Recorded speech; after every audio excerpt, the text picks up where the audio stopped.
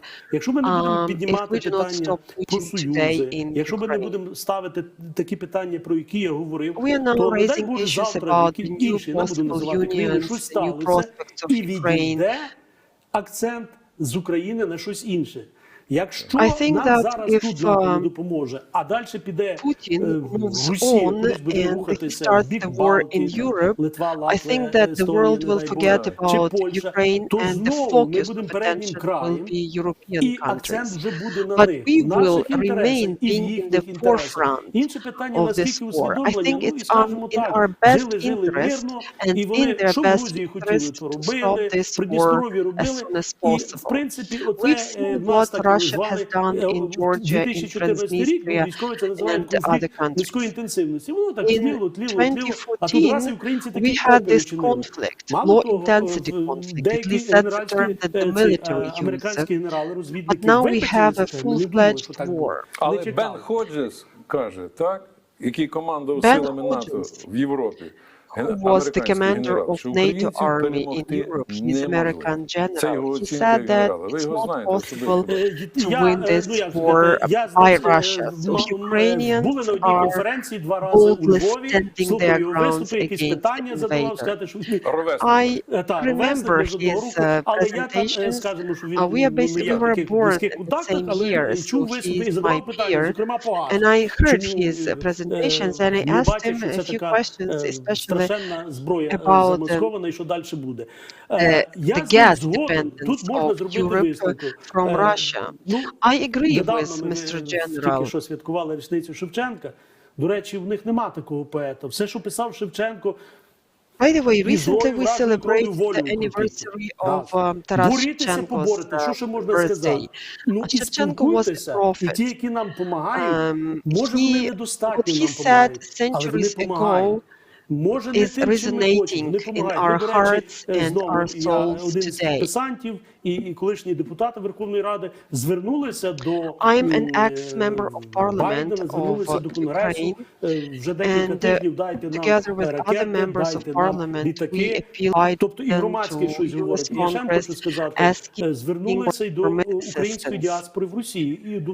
And we also appealed to Ukrainian community in Russia. Що ж ви робите? Доля ваших батьків чи вас, чи ваших дідів We загинули в Росії, made it а very ви clear to гатите them. по могилах своїх предків, You have і є напряму рідні Ukrainian брати, один генерал, другий descent. полковник. You have Ukrainian origin, and you are killing brothers and sisters in Ukraine. So you mean that there are Ukrainian officers in Russian army? Yes, those who were born in Ukraine. Алексєєв з Поділля, ще один з Поділля, ФСБшник, який розробляв плани. Who is the general, and he's from the headquarters of the Russian Federation. A few were already murdered, you know, who came from, who originate from Ukraine. Дякую за вашу аналітику. З нами був Петро Костюк, полковник у відставці, голова Львівської обласної організації спілки офіцерів України, громадський діяч, head of the Union of Officers of Ukraine. He is an analyst, public activist, military expert. Thank you for visiting us. Thank you for having me. Можливо, місяць, ну, ще місяць. Десь так, напевно, я вважаю. Типу Арестович, який каже, що ми які все буде добре, він внушає довіру. Ось якось так, взагалі. He inspires confidence, and I think everything will be all У right. нас всіх багато взагалі. ми все витримаємо, Do you have energy to fight? A lot. Місяць часу ще може півтора. Я думаю, до Львова не дойде. Ви знаєте, хотів, щоб швидше закінчилось, але в душі я думаю, що це буде надовго затягнеться, так як там близькі люди, і душа перевертається і якби The reality check has it that it's not going to Це не end обов'язково soon. I може think бути that такий it's обстріл going чи to ще щось last може бути for на another year іншому or етапі so. війна, але вона так просто, мені здається, не закінчиться. I think it will going to last a while. Ну, він не відступиться. Putin is not going to ми не give up. здамося все одно. Ну, я вважаю, But що we are якщо not вже going вони to на give нас up напали, either. потрібно, користуючись моментом, і Крим Once they повертати назад, invaded і us, I Донецьк, think that Луганську we need to область, use the звичайно. opportunity and Ну, get можливо, Crimea забирати back, наші історичні Luhansk, території, Donetsk, які теж зараз and maybe в Росії. take Ну, our того я historic вважаю, territories коли back закінчиться це не that головне, are важливо, in щоб Russia. закінчилось перемогою. It's not so important when the war finishes, it's війна important that закінчиться. it finishes with our victory. Коли ми вийдемо з бомбосховищ, When the war is over, when we leave повернемося bomb до своїх shelters, міст та домів, when we get back to our homes, ми не впізнаємо країну, we won't не recognize зустрінемо our деяких country. сусідів, ніколи не подамо We руку will not кільком meet some знайомим, of our а neighbors. комусь We will never більше shake hands with ніколи some не of our дозволимося. acquaintances. Ми будемо And багато we won't плакати. be able І to від щастя, talk to some і of від our болю. people because Сліз they не are no соромтесь. longer alive. З We ними will be crying, виходить біль. and Ну, а this will be the tears of ми happiness почнемо and the tears будувати. of sorrow. Будувати так, But now як ніколи we раніше. need to fight. We Вдень will і вночі. rebuild our country. Для We will be країни. working day and Всі night разом. in order to rebuild Піт this буде country from заливати ashes. чоло. Руки гудітимуть We від will втому. be sweating Але blood. тільки тоді ми We зможемо will be tired to посміхатися. death. Ми But once we відбудуємо rebuild our нову country, we Україну, will be smiling де again. немає місця We will брехливим rebuild політикам new і Ukraine. єхидно усміхненим Ukraine пристосуванцям, without виду, яке хамить поліцейському і зрадникам, rude які people, віддали without російського fake агресора politicians, через біль, without кров і traitors, сльози. without На наших people очах who народилася betrayed our country. наша нація. Because Тепер a new ми nation маємо was born відбудувати для неї today. Now державу. we need to rebuild our country. Ми тобі We need to rebuild обіцяємо. Ukraine. Героям Ukraine, слава! we promise that we will rebuild to hero. Героям слава, слава нашим Збройним силам, усім захисникам. Ви дивитесь «Перший Glory to західний». heroes, Фінальні to ноти the у armed нашому forces ранковому of Ukraine. марафоні і до новин. We are На Львівщині finishing від сьогодні our дитсадки можуть відновлювати marathon, роботу. and we Таку have a рекомендацію couple надали у of Департаменті news for освіти і you. науки Львівської обласної військової адміністрації, Starting врахувавши from можливості today, безпечної мови і kindergartens запити від resume their батьків. operations, Освітній процес можливий provided у класах, there дистанційно чи are у змішаному форматі. Це conditions. визначає кожен заклад освіти самостійно. Schools can go back to normal. They can either continue remotely or in person. Вартістю 6 мільйонів євро. Russians Унікальна вона destroyed своїми потужними laboratory аналітичними можливостями. in У Chernobyl. лабораторії This було laboratory майже was 100 одиниць unique and it найсучаснішого had вартісного аналітичного 100 обладнання, аналогів units якого of немає у very Європі. Про це повідомили у Державному агентстві modern України з управління cutting-edge зоною equipment. відчуження. А з окупованого Криму Путін готується заблокувати виїзд росіян. Таким чином він фактично утримує як заручників 600 тисяч громадян Російської Федерації, які нині незаконно перебувають на півострові і починають розуміти неправильність свого правового статусу. Інформацію підтвердили в управлінні української розвідки. Розвідники зазначають, формальною причиною таких дій є боротьба з українськими диверсантами та запобігання можливим терористичним атакам. А що ж насправді? Насправді окупанти прагнуть зупинити потік втікачів із півострова. Протягом останніх тижнів від лютневого вторгнення російської армії в Україну є тенденція до відтоку російських громадян із Криму. При цьому в перших рядах утікачів члени сімей російських офіцерів, правоохоронців та представників окупаційної адміністрації Севастополя. Вони терміново продають нерухомість, змінюють реєстрацію місця проживання та виводять з півострова бізнес та активи. Полігамія з stop their business operations, take their assets and leave the автомобілями. На peninsula. період воєнного часу дозволили водити вантажівки в Україні. Про це йдеться в The постанові news Кабінету of the міністрів drivers, від those who hold the 22 driving березня. license А наших and they only військових have бережуть не the лише permission to drive водії passenger гуманітарних car can колон, now але й also котики. drive Наші воїни поділилися buses відео, в and якому Пухнастик вмостився на ногах у they can солдата, also доки той drive стріляє. І trucks. хоч від кожного пострілу We тваринка also have a мимоволі cute здригається, але video. з ніг This захисника не kitten встає. І is хороброго котика вже sitting назвали on the ангелом-охоронцем. legs of the Заради warrior, спільної the перемоги sniper who is жертвують мріями shooting the своїми enemy. навіть He is his діти. angel Бо мир і guardian. перемога – то наша головна мета. Про Peace and семирічну victory Варвару is з our Кропивницького main я певно, goal. чула. Дівчинка You збирала probably кошти heard на about новий Varvara телефон, from але з початком війни Kropivницький. The розбила girl свою was скарбничку і віддала кошти collecting money, волонтерам на so she had бронежилет a для piggy військових. bank and she Виявилось, wanted що to він buy a new дорожче, cell ніж вона phone. собі розраховувала. І But решту then грошей she дівчинка decided заробила to сама. Протягом give 5 her money годин away to семирічна the Варвара armed продавала forces. квіти. І таки She зібрала also was selling необхідну суму. flowers. Після таких новин немає жодного сумніву у нашій з вами перемозі. Повторюся, це лише питання raised more money часу. and sent it to А the час armed нашого ефіру forces уже of завершений. Ukraine. Вечірній Our марафон marathon традиційно проведуть is Ірина over. Капітан та Станіслав Безушко. Я з вами прощаюся. In the Це evening буде you will have Україна. Yarina Бережіть Kapitan себе. and Svetoslav Побачимось. Bezushko. I'm saying goodbye for now and you tomorrow.